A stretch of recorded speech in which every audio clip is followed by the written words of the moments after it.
170. 1170 a.m. It's Sunday night in the Caribbean, man. Hubert McIntosh is a member of the Society for Financial Awareness, and he's the man. Financial literacy provided by Hubert McIntosh, CPA. Financial literacy. Control your financial status. Here's your host, Hubert McIntosh, CPA. Good evening, good Sunday evening to you. Thank you for joining us on a beautiful Thanksgiving weekend. I hope you all had a great Thanksgiving. I know I sure did, and I hope the same for you. Thank you for joining us this Sunday. It's financial literacy. So, we are in Sunday school. Yes, so if you haven't gotten your pen and got your paper, so I'll give you a couple of minutes to get that. We're going to share some good information with you tonight. As always, we thank you for joining us. We come on with you every Sunday night from 9 to 10, but you have 24/7 access to us. We have the website, financialliteracy.info. And from the website, you can access a Facebook page. Yes, we do have a Facebook page. So you can go there. You still have time that you can share. You can share with your family, share with your friends. Remind them that financial literacy is on tonight. We're going to cover a number of stuff. We're continuing. This is insurance period. You're talking about health insurance, Medicare insurance, which is health insurance for over 65 and people who are disabled, and life insurance also. We have to talk about that because, as you see, every week, last week I pointed out to you, every week there is some major tragedy. Every week, whether it's in this country, it's just a trend of the times. Our hearts and our sympathy goes out for those people in Egypt today. The count is still going. I think the last count was 315 people dead. So wow, anytime you think about that. So it's the same situation. A couple of weeks ago we talked about where these people were going to church. You're not expecting not to go home from church. So it's the same thing today. These people went to the mosque. They went to the mosque. You're going to a mosque. You're not expecting that you're not going to go home. Well, you had some people who decided different, that those people weren't going to go home. So every week there's something to reflect on, some tragedy, whether it's a mass tragedy or an individual tragedy, but we just have to talk about life insurance, because tomorrow is just not guaranteed. It's not guaranteed. So that's why we talk about that. And we're going through the health insurance part of it. I just want to give out some reminders about what's going on. Well, remember, we are with you 24/7. You can call. We're in the studio. You can call us 954-792-1170, 954-792-1170. You can call us, share with us, give us any feedback, any questions you may have concerning any of the topics related to the show or surrounding the show.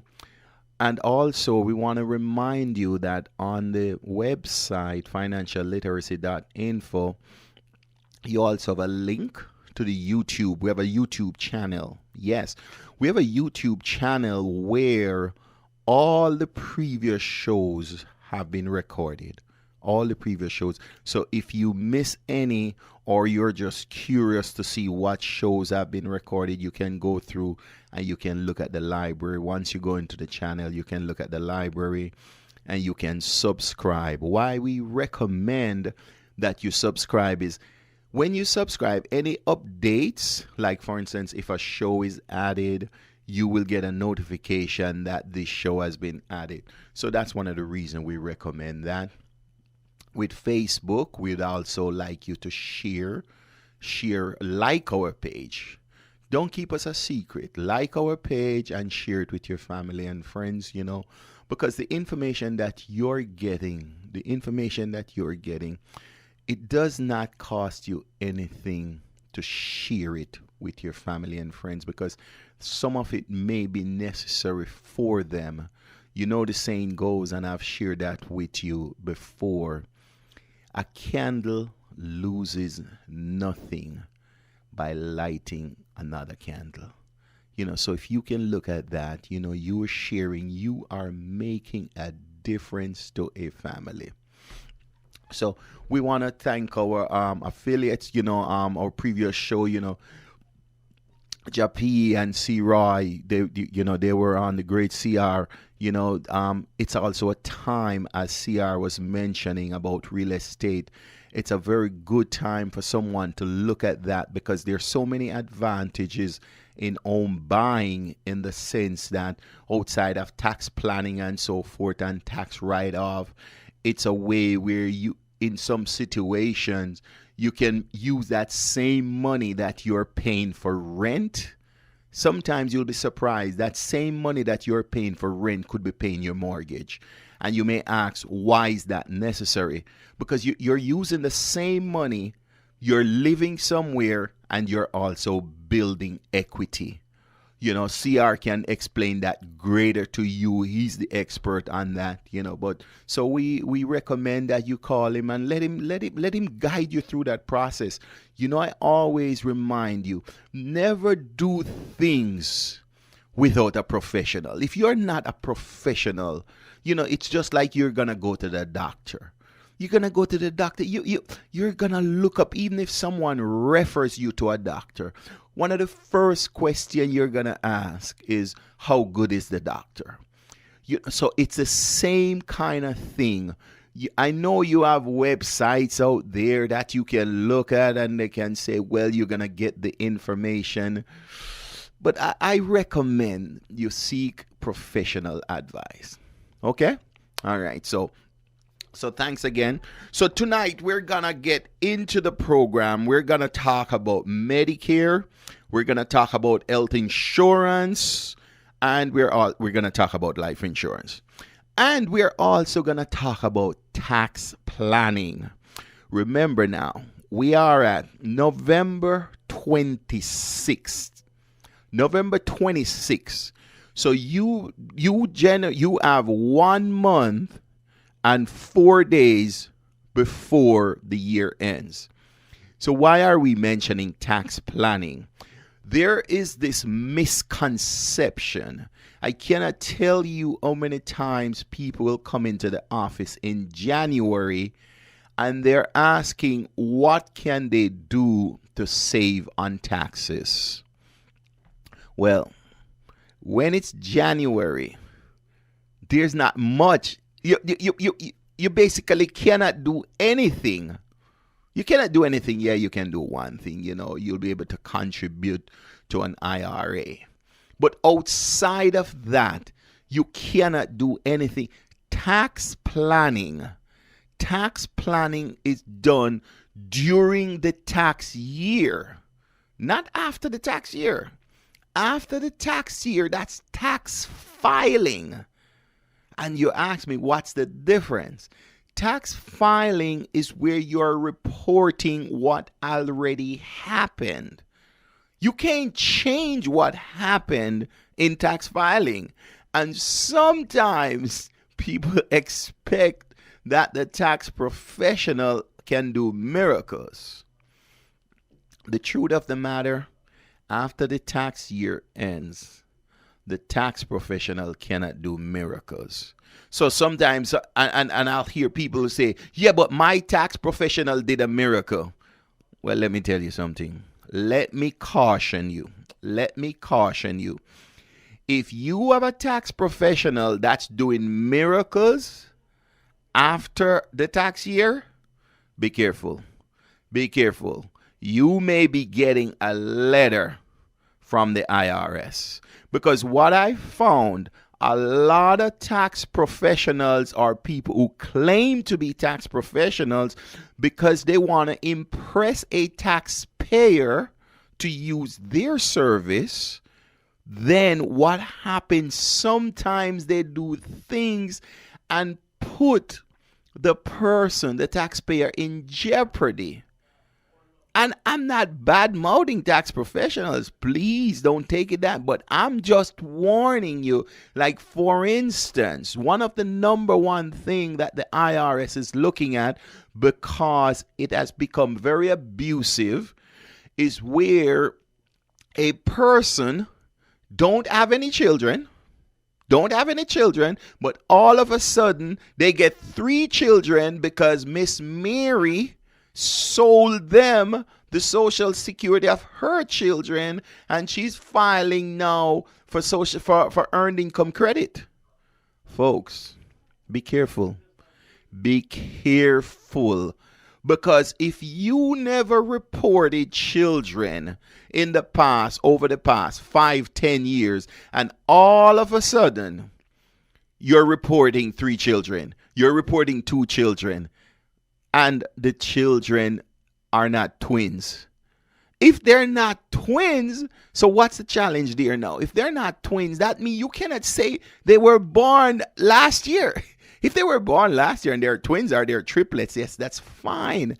But people have never filed for someone and they take someone else's child because that person paid them $250 or $500. It says, why don't you file for my child and you pay me a portion because you're going to get earned income credit? Let me just caution you folks. It's one of the number one thing on the IRS watch list. You know, every year the IRS publishes 12. It's called on irs.gov, or if you Google it, the IRS Dirty Dozen. So the IRS will point out the top 12 things that they're looking at, whereas abusive things that people are doing.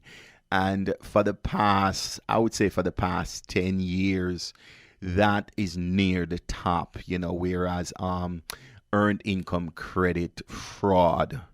And yes, I use the word fraud. Yes, I did not stutter, because you may think it's not fraud. You're just using Miss Mary's kids. But remember, look at it this way. Look at it from the side of the IRS. These children are not yours. You're using somebody else's children. You're claiming that you supported these children, and the IRS must give you money for it. Think about it. Yeah, you may want to call it different words, but fraud. The definition of fraud is stealing with intent. It's the intent, because you know that the kid is not yours. You know, so sometimes you'll see 2 different actions and one is considered fraud and one is not considered fraud. It's the intent. Why are you filing for Miss Mary's children? You're filing for Miss Mary's children because you want to get money from the IRS, from the government. No matter how you want to put a spin on that and you want to say that is stealing. You know, so I'm just cautioning you. The penalties are heavy. Yes, so it goes as far as where people wear orange jumpsuit. You don't wear orange jumpsuit to go to the gym. So we're going to leave that topic. I just want to caution you on that. So tax planning is done during the tax year, not after the tax year as it's completed. When the tax year is completed, then we go into tax filing, where, you know, the filing dates commonly known as April 15th. Most people know April 15th. But you have extension, you have 5-month extension, you have 6-month extension for different reasons. So I just want to caution you and just let you be aware of that. So there's still time. There's still time to do tax planning. But a lot of times, if you're a W-2 employee, there's not much tax planning you can do. That's just the fact of the matter. There's just not tax planning. I met with a couple last week. One of the planning they're going to do, their W-2, what happened is when I shared with them what's their tax liability will be for the year, they realized that they were not taking out enough money. For whatever reason, they completed the W-4. This was a married couple, but one of them, they're in the 25% tax bracket, and one of them at 10% withheld and another at 13%. So if you do the math, two people, married couple in a 25% tax bracket, one of them has 10% withholding and another at 13%, you know that they're going to be in a deficit. So one of the action they are taking is that they're contacting their HR department to find out, what is it that they claim why one withholding is 10% and the other is 13%. So basically for a W-2 person, there's not much more you can do other than that. I mentioned the IRA. You can have an IRA, and you can have up to $5,500 if you're under 50. $5,500, where that's a deduction. So that can be done up until April 15th.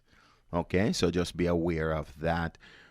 Other than that, you can also have an HSA, health savings account. You get the same kind of a deduction as the IRA.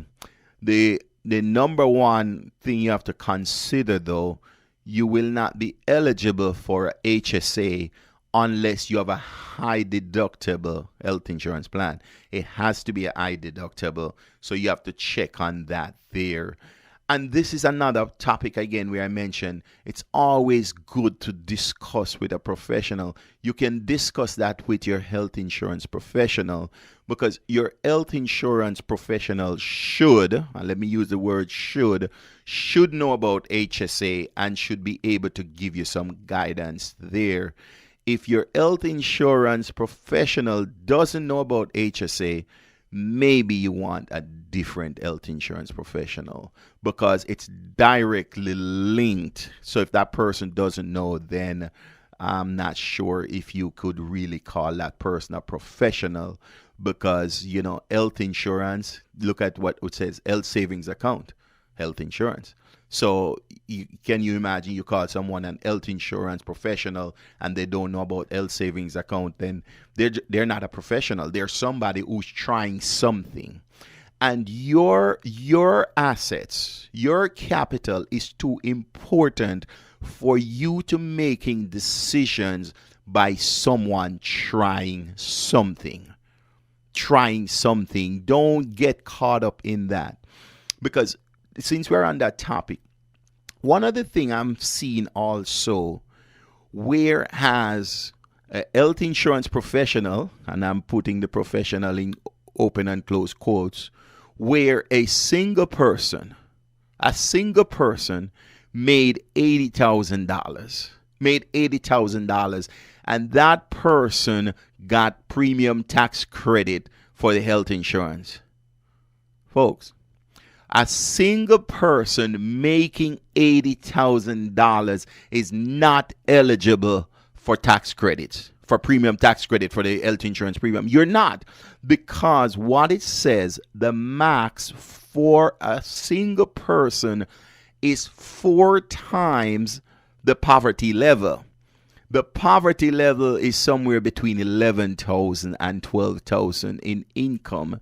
If someone makes between $11,000 and $12,000 in income, that is considered poverty level. So the premium tax credit, anytime an individual salary, it goes income, because it could be different, more than salary can be income. It has to be below 4 times the poverty level. So if you use 11,000 to 12,000, then the max that that single person can make is between 44 and 48,000 to get any premium tax credit. So be aware of that. If you make over 48,000, don't let someone tell you that they can get your premium tax credit, and what they're doing, they are understating your income, saying you make 20, 30,000 when you make 50,000. And yes, it feels good when you're getting that premium tax credit, but let me tell you what's going to happen. You will have to pay back that money, and you're going to pay it back with a penalty. I'm just preparing you. I don't want you have to be paying that penalty, because if you get that premium tax credit, the government, when that tax return is filed, so you're saying, yes, I did it and I got away with it for 12 months. You're not going to get away with it for long, because once the tax return is filed, they're going to adjust it, and the premium tax credit. I had someone who had to pay back $12,000. That's not nice. That's not a nice day when you're thinking, well, you're even might possibly be getting back a refund, and then you find out you're paying $12,000 because those were the premium tax credit you had gotten. So that's the purpose of this program, financial literacy. We want you to be literate. We want you to be literate. We want you to know what's going on, not just to take the words of someone. Yes, I know I'm on and you're taking, but I'm here. I'm here. You know how to find me. I'm not telling you something and then last week you wonder, next week you wonder where am I, that I'm in Timbuktu. No, you're gonna call here. You're gonna find me. You're gonna, I gave you the website. You're gonna find me. You have access to me. So I'm here to share things with you that you can rely on. And I also encourage you to check me out. I don't necessarily want to tell you things. Verify. There's nothing wrong with trusting, but trust and verify. Trust and verify. The professional who's telling you to trust them, but telling you not to verify. You gotta be careful of that person. You can trust, but you have to verify. Okay, so that's with the health savings account, talking about it. So we are talking about tax planning. So as I said, you only have 5 more weeks. You can still get in an HSA, but you have to have a high deductible plan. You can still get in an IRA, which limits you up to $5,500 if you're under 50, up to 50. Over 50, you're gonna get an extra $1,000. The business person now, those individuals was a business, they are even self-employed, where they are a Schedule C person because they get a 1099. They may have a little bit more option. They may have a little bit more option than the person who is W-2, but that's not the scope of this program. I just want to introduce it to. If that's you, don't hesitate to give us a call. We are on the radio with you 9 to 10, but you can get us directly 754-366-7311. 754-366-7311, and we'll be able to look at your situation and guide you accordingly. Okay? So as you know, it's Hubert McIntosh, your CPA, a member of SOFA, the Society for Financial Awareness, with one goal: to help eradicate financial illiteracy in America and the rest of the world, one community at a time. I've joined with SOFA to bring it to this community, financial literacy to this community. Because remember, I shared with you the statistic 3 years ago that FINRA did, that 74% of Americans are financially illiterate. That was 3 years ago. So the question is, you ask yourself, Do you think that rate has decreased or increased? Call us. Let me know your thoughts. We're in the studio. 954-792-1170. 954-792-1170. So thank you. So let's move along. Medicare. I want to point out something with Medicare. Medicare is currently in an annual enrollment period. Normally, that period is October 15th through December 7th. October 15th through December 7th. That annual enrollment period is where anyone who is on Medicare and they want a reevaluation of their plan for whatever reason they may not like their plan, whether they are on original Medicare, whether they have Medicare Advantage, whether they have a Medicare supplement. Annual enrollment period is that period of time when you can make any changes at all, whether it's to your original Medicare, as I mentioned, your Medicare Part A, Medicare Part B, Medicare Part C, Medicare Part D, the prescription drug plan. That period, October 15 to December 7, you can make any changes. But it doesn't mean that's the only period. Remember, a Medicare supplement you can basically change anytime. You know, the annual enrollment period is basically talking about the original Medicare, Medicare Advantage.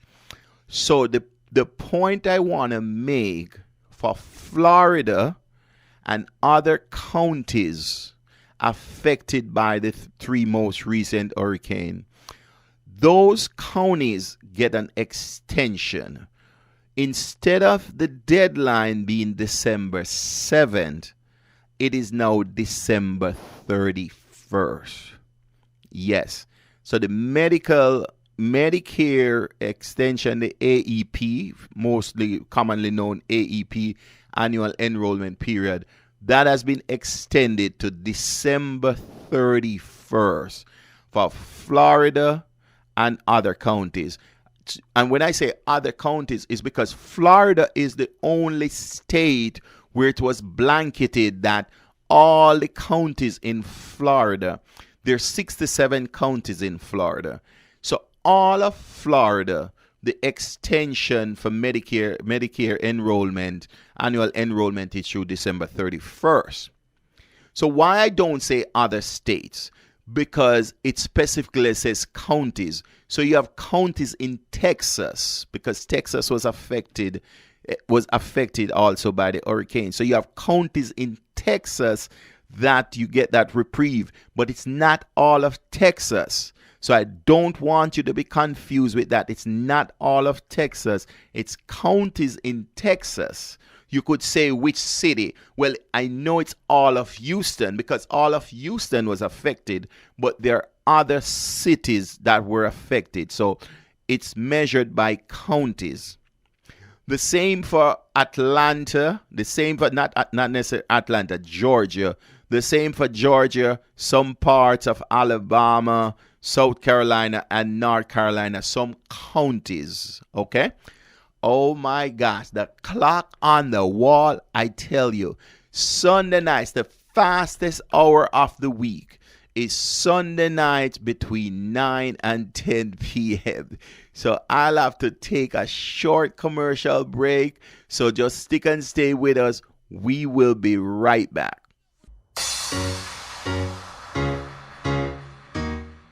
Welcome back. Welcome back. Thank you for sticking and staying with us. Thank you so much. So we are in the second half of the program. Moving along, we are in the studio, 954-792-1170. 954-792-1170. You have 24-hour access to us, but right now we're in the studio, 954-792-1170.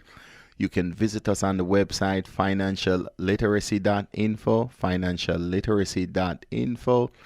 You can contact us directly, 754-366-7311.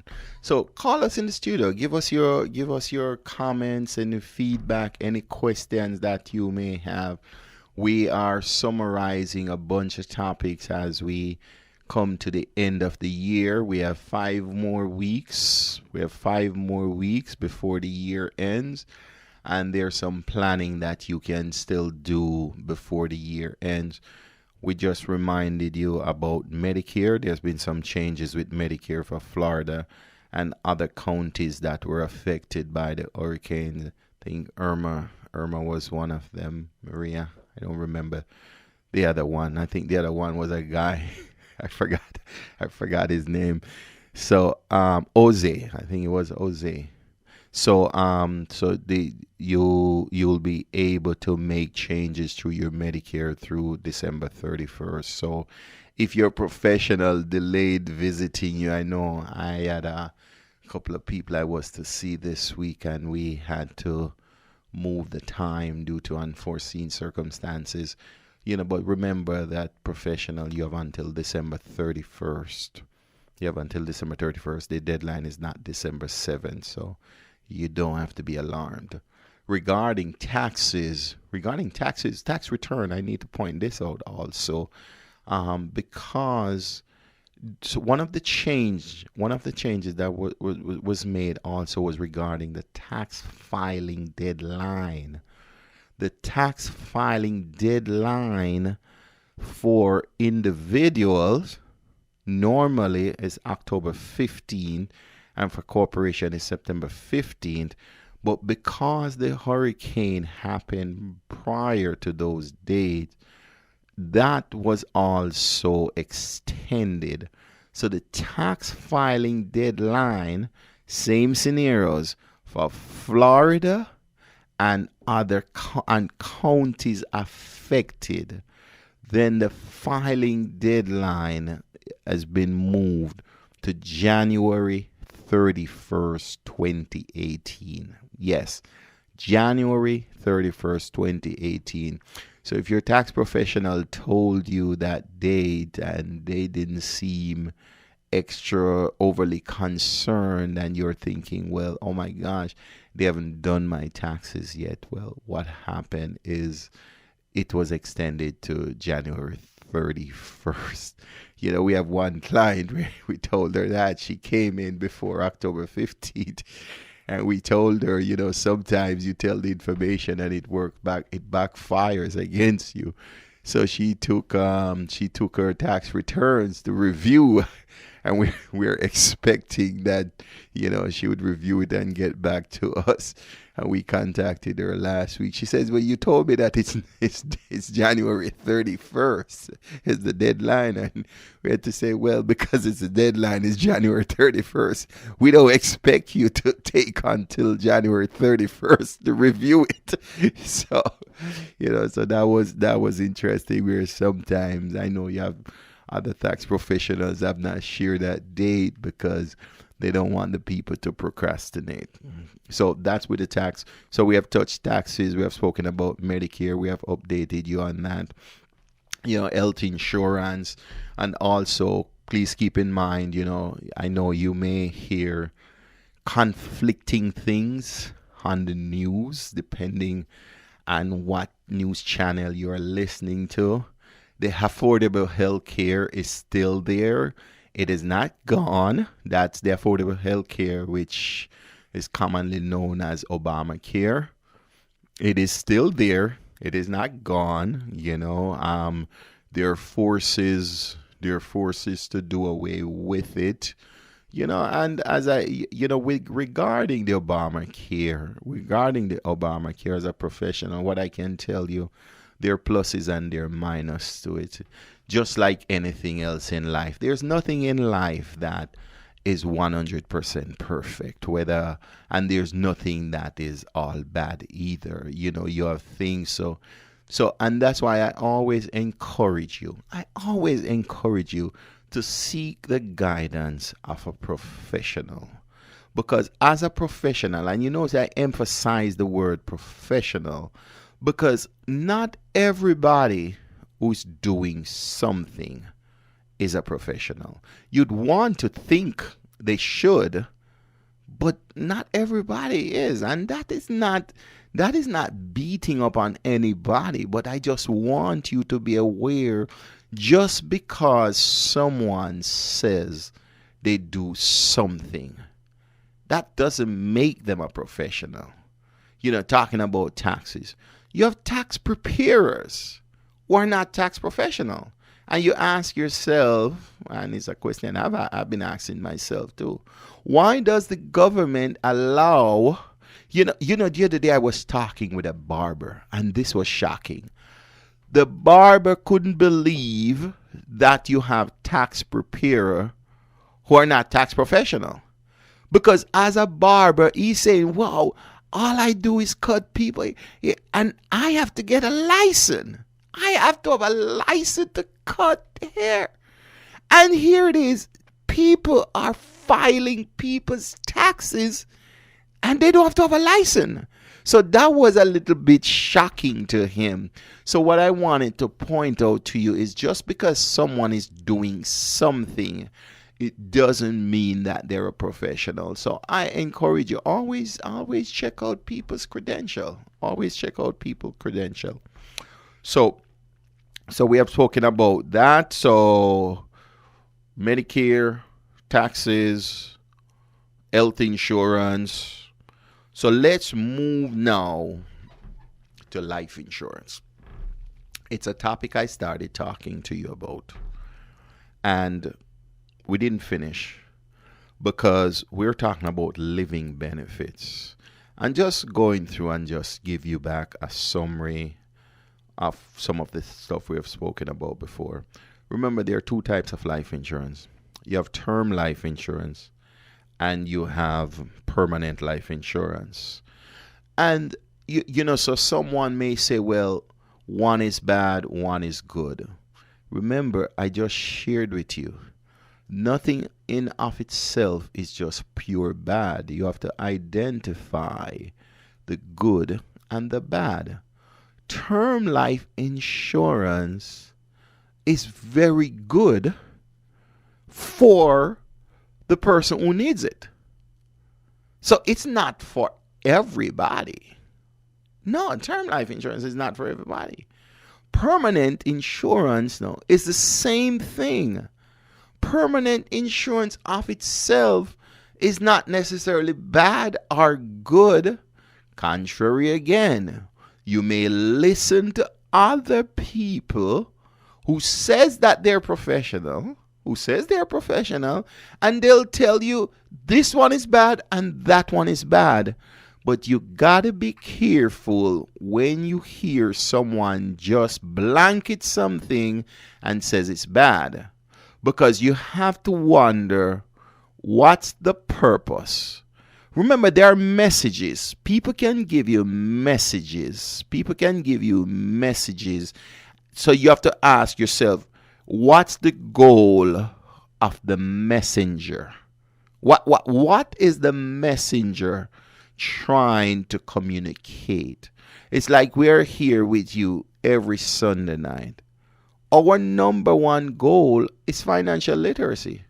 We're here to provide you with financial literacy on any financial topics.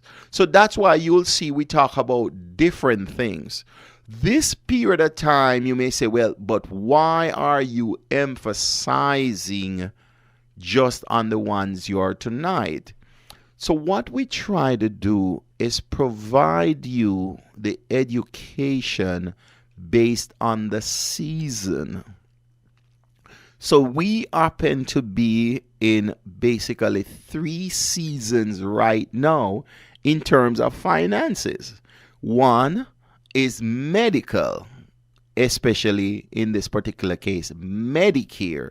Medicare is October 15th through December 7th, and that has been extended to December 31st. That's the annual enrollment period. So because we are in that season, you hear us talk more about that. We're also in the health insurance season, where it started November 1st and it goes through till February 28th. And that part in of itself is also a little bit confusing. And let me take the time and explain, because people wonder, why is it that there's only 3 months that you can get health insurance? And that is confusing, where someone says, but wow, why after March 1st through October 31st, I cannot get health insurance unless I have some specific or some special circumstances? It all has to do with insurance pooling. Insurance pooling. And let me just take a brief minute to explain that. Because the new healthcare law says that a person cannot be discriminated against due to pre-existing condition. That is one of the main reasons for that, because prior to the new law that was passed in 2010 and implemented in 2012 under the Obama administration, prior to that law, an insurance company could refuse individual based on pre-existing conditions. One of those also, and you know, whether you know this or believe it, one of them also was women, where there was a barrier for women where they call it child rearing age. So a woman, and you may say, well, a 21-year-old or a 22-year-old because of their age. Listen on, this is the part where it's so confusing. That's why I encourage you to get professional advice. A 22-year-old female, let's talk about female now. A 22-year-old versus a 42-year-old. Let's use those two as an example. A 22-year-old female will pay almost half of what a 42-year-old female will pay for life insurance. But prior to this new affordable health care, it was backwards. A 22-year-old female to 42-year-old would pay more for health insurance. And you ask yourself, wow, but isn't or shouldn't a 22-year-old female be more healthy than a 42-year-old? Yes, that's one way you could look at it. But that wasn't the reason.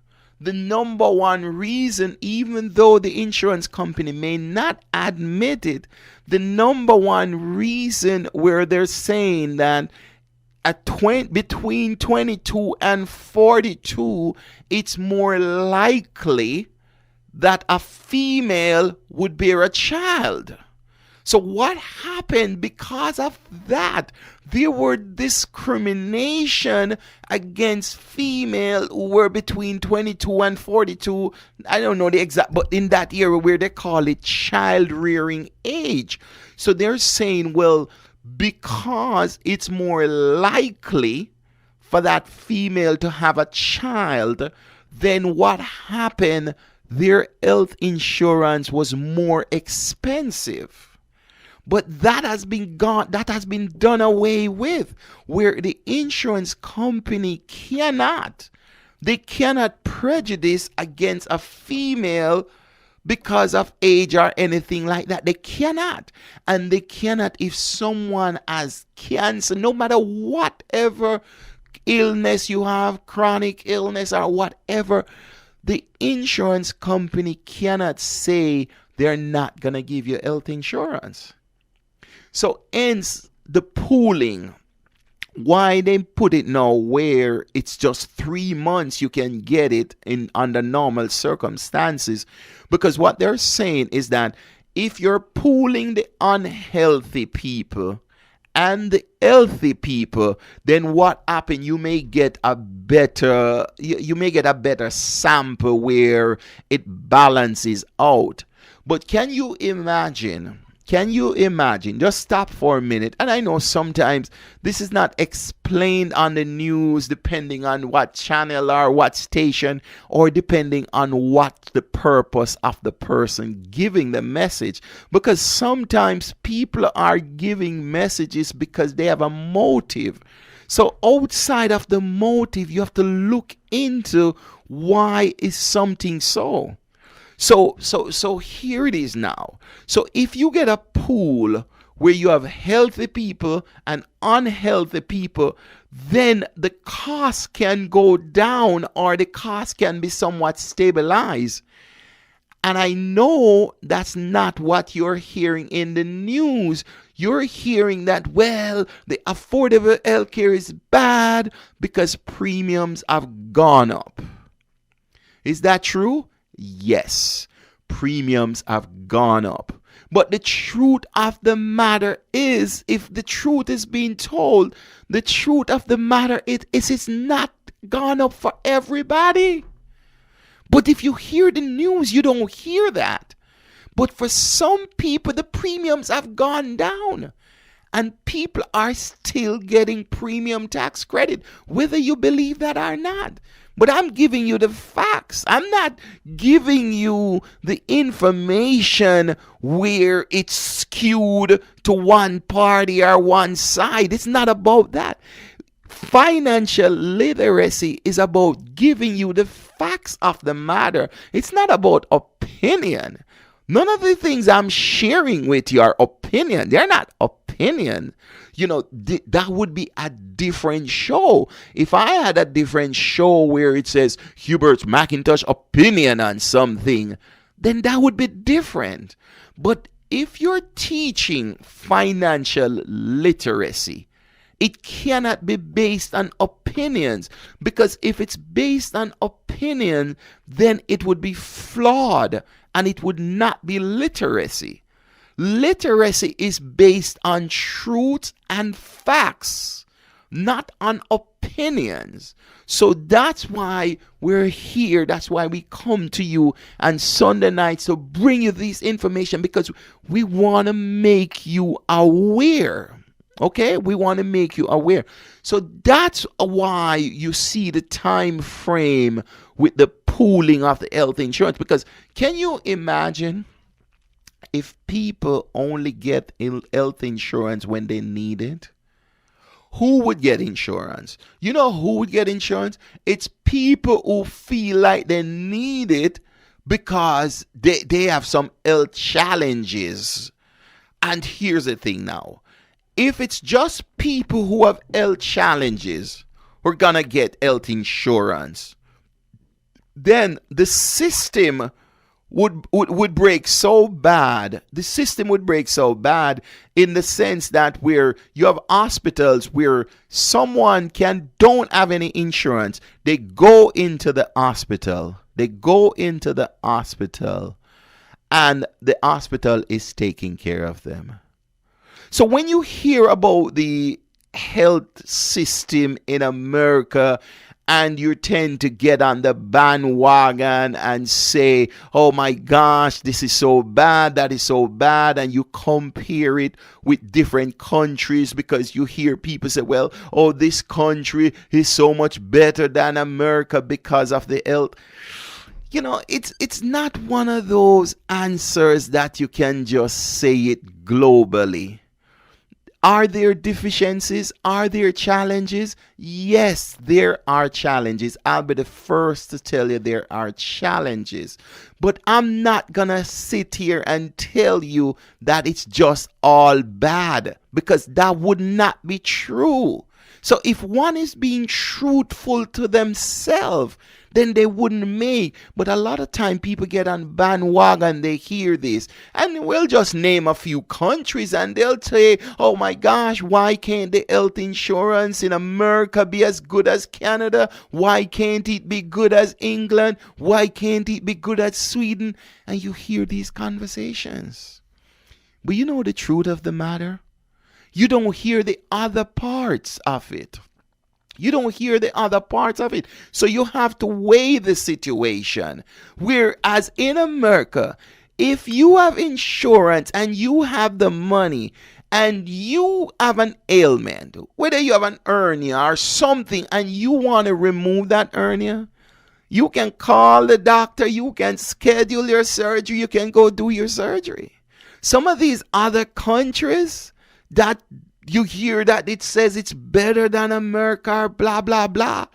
Listen, sometimes you need a procedure done. Sometimes that procedure going to take 8, 9, 10 months. So what am I saying? I'm just trying to share with you. Don't just take blanket statements. Don't just take blanket statements, because nothing is ever just blanket. And that's why the purpose of this program, from January 1st this year, what we have told you, this program is to help you develop a personal economic model, because each person's situation is different from the next person. So because your neighbor or your cousin or your aunt is doing something, it doesn't mean that's the same gonna work for you, because your situation may be different. So this is one of the things we want to emphasize with you planning accordingly. You know, you may have an uncle where that person is just living off Social Security, or an aunt or whoever. But can you live off Social Security? Because that person's Social Security may be higher than yours. Your lifestyle may be higher. So these things you have to customize based on your situation. These are not generalization, So I went off there. I just wanted to share with you. So back to life insurance now. So it's the same way. You have people making general statement about health insurance, right? So they make general statement and says, well, this is bad or this is good. You have people doing the same thing with life insurance. Saying, oh, life insurance is bad. Really? You tell a mother who has lost her husband and she has 3 kids and she gets $250,000 from that life insurance. Can you tell that mother that life insurance is bad? You see, so what I'm saying, see what I'm pointing out? So it depends. It depends. So we can't just use general statement. Let me tell you, the greatest benefit to a person who has lost a loved one, especially the breadwinner, is when that person gets a check that can help carry them through to the next month. Because I'm telling you this is something I've seen. I'm not telling you theory. The breadwinner dies and no money comes in. Let me tell you, that's a sad day. You know what's even sad? You know what's even more sad? That breadwinner dies and the people can't even bury the person. They can't bury the person. They're finding ways to cut expenses because they can't even bury the person because provisions were not made. So when you're going to make blanket statement that this is bad or this is good, you need to evaluate your personal situation. And that's the purpose of this show. So, we continue to talk about life insurance. You have term life insurance. You have permanent life insurance. You have living benefits in insurance. And we'll continue as we end the season. We'll continue to talk about Medicare because you can make changes through December 31st. We'll continue to talk about the healthcare. We'll continue to talk about the tax planning because we want to provide you with the education that's necessary. So we just thank you. We are on with you every Sunday night, 9 to 10 on WVS 1170, the Heartbeat of the Caribbean. This is Hubert McIntosh, your CPA, a member of SOFA with one goal: to help eradicate financial illiteracy in America, one community at a time. So thank you for joining us. Have a good evening, and we will see you next week. Financial literacy with Hubert McIntosh on Waves 1170 has come to an end. Don't be mad. She'll be back next week On www.waves1170.com. Hubert McIntosh is a member of the Society for Financial Awareness, www.sofaUSA.org. Promotional consideration provided by LifelineTax.com, the Remap Accounting Firm, the Wealth Management and Distribution